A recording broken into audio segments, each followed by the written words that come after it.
Senyores i senyors, amb tots vosaltres, Estrella Fuertes. Salutacions, què tal?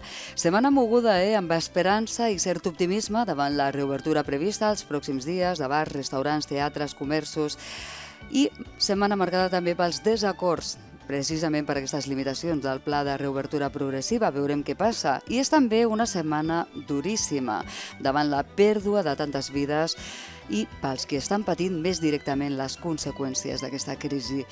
L'anunci de vacunes, la estabilització sembla de les dades epidemiològiques ens fan veure certa llum, però encara falta.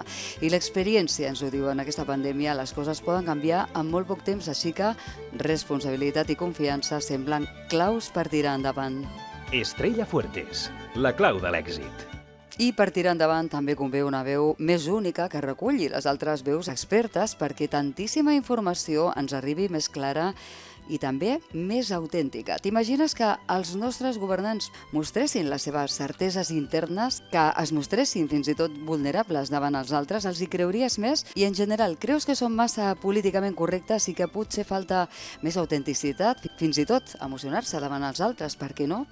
Respostes les té el nostre psicoenginyer de l'èxit. N'hem parlat amb Mati Hemi perquè la societat està ara cansada de paripé i el que necessita és autenticitat.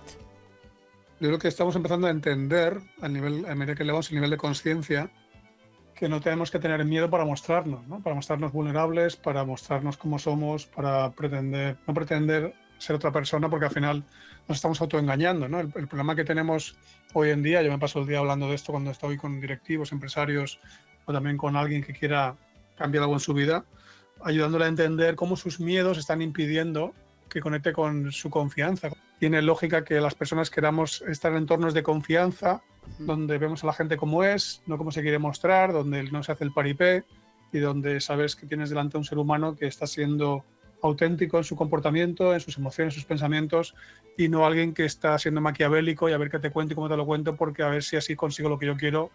Mostrar les emocions pròpies davant els altres encara es considera erròniament avui signe de debilitat. En canvi, les persones identifiquem la veritat precisament en les emocions. Aquesta setmana a la clau de l'èxit parlem d'emocions i també d'emocions i gènere. I és que avui encara molts homes no poden o no saben plorar i també moltes dones, massa dones, encara han de reprimir la ràbia.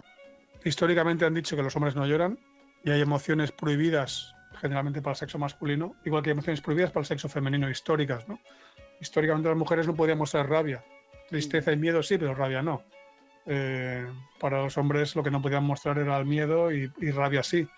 Y aunque esto va cambiando por suerte, ya no es algo tan generalizado, pero durante años hemos visto cómo las emociones no se han sabido expresar libremente. Es como bajarte del coche, abrir la puerta, coger la rueda y moverla para tratar de mover la dirección del coche. Usa el volante es las emociones. Ajá. Y de alguna manera no nos damos cuenta de que las emociones todavía se consideran un síntoma de debilidad, cuando en el fondo saber gestionar tus emociones, ya lo dijo en su día Daniel Goleman en sus 80 y tantos, la inteligencia emocional es uno de los factores que determina el éxito de las personas en la realidad, en la vida, ¿no? Interessantíssima entrevista aquesta setmana a Mati Hemi i que ja pots escoltar completa les vegades que vulguis, perquè hi ha molt a descobrir amb el nostre, com sempre, amb el nostre psicoenginyer de l'èxit. La pots sentir al nostre espai en Facebook i també a les principals xarxes socials.